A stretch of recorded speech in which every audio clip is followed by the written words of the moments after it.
Hello, my sewing friends. This is Friday Sews.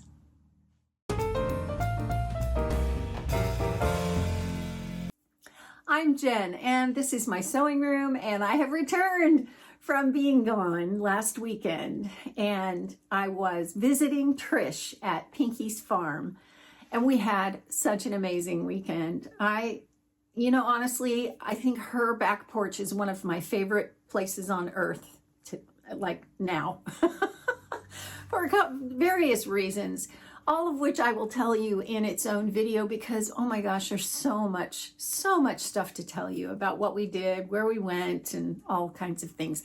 She has talked about it in her own video, so I'm going to direct you up here to that.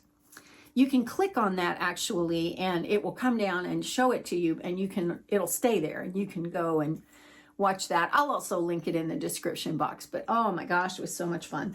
I met Trish's mom too, and we all went to a rummage sale. Her mom went with another friend, and we went separately. When we both got back on Saturday evening, her mom came up and said, "Here, I got you this," and it is a mug that says, "All I need today is a little bit of coffee and a whole lot of Jesus." She got me, when people just get it. And so I don't know that I'm going to put coffee in this simply because I want to put it in here somewhere that I can look at it all the time. So that was wonderful, and I'm really looking forward to telling you all about it. And like I say, there is a lot to tell.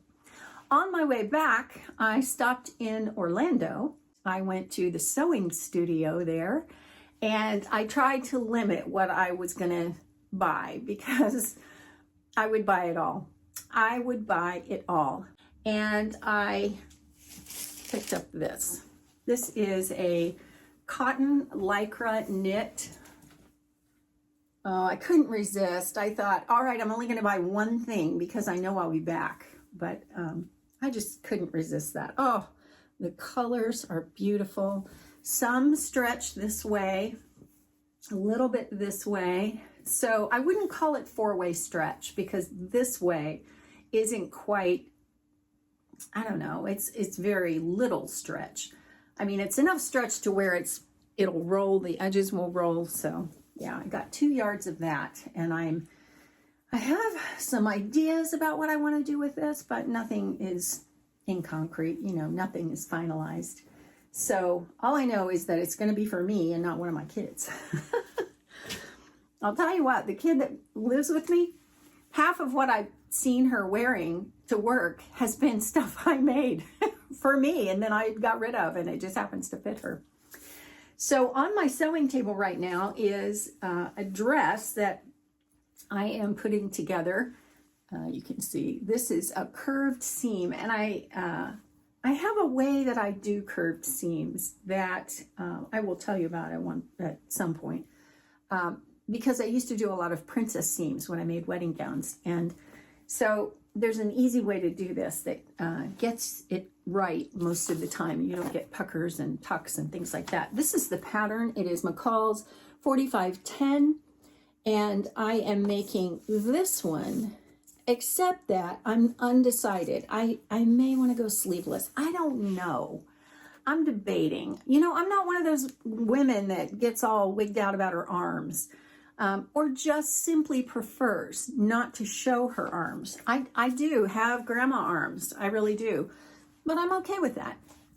It is what it is. I knew this was going to happen to my body as I got older, and sure enough, here it is. So I'm not really embracing it, but I'm not hiding it because it is what it is. I can't make myself look, 25 anymore, or even 45.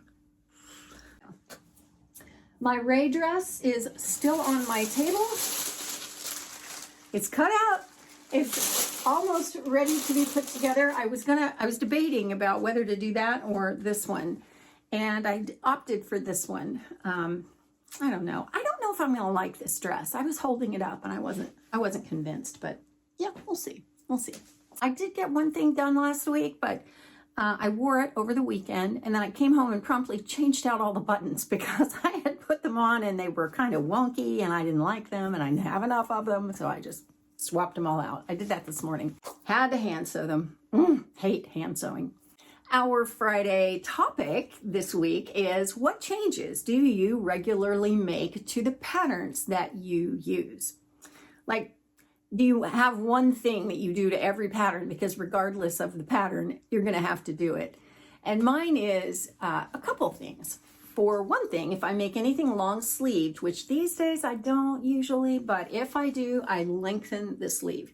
Usually by about 2 inches, because I have monkey arms. My arms are long, my legs are long. Same with pants. I always add probably 4 inches. And that's because the standard inseam for pants is usually about 32 inches, and I need 34 inches, but I want to make sure I've got enough, so I usually add 3 to 4 inches. I also, on bust darts, I always lower them an inch, and then I shorten them an inch. And actually, with this thing I'm making right now, it calls for 1 bust dart, but the other, only 1. Then that's because the other side of it is curved like that. I mean, it's like a princess seam that comes down. So on that bust dart, I shortened it an inch and I dropped it an inch, and I needed to shorten it probably another 1/2 inch. Because I don't know, you're actually, the tip of a bust dart is only supposed to come as far out as maybe an inch from your apex. And even at that, it just seemed too long. So I shortened it again. And I always have to do that, always. So maybe for you, it is that you have to adjust the shoulders for slope, or you have to shorten the waist. I usually have to lengthen the waist a little bit. Yeah, those are common things for me. We all have them, don't we? You know, and I think that those are common for me because I use big 4 patterns as a general rule. I have that Rae Dress from Tessuti that I'm going to work on, and so sometimes I do an independent pattern, but usually I can count on the fact that those big 4 patterns are all drafted from essentially the same block, and I know that block. I've been doing it a long time, and I know that I'm going to have to drop that dart. I'm going to have to shorten that dart. I'm going to have to lengthen the sleeves and the length on the pants if I'm wearing pants, or sometimes it's even on skirts. Like a maxi skirt, I may have to lengthen that too. So yeah. So let me know what those things are that you always have to do. And do you have to do them on big 4 patterns? Do you also have to do it on an indie pattern? Or, because those are drafted very differently, especially one to the next. So yeah, what's your standard thing? Let's talk about all that in comments. And as always, if you would like to see my Friday sews, all of them in a playlist, just click right over here. And I'll see you soon. Thanks for watching. And don't forget who loves you the most.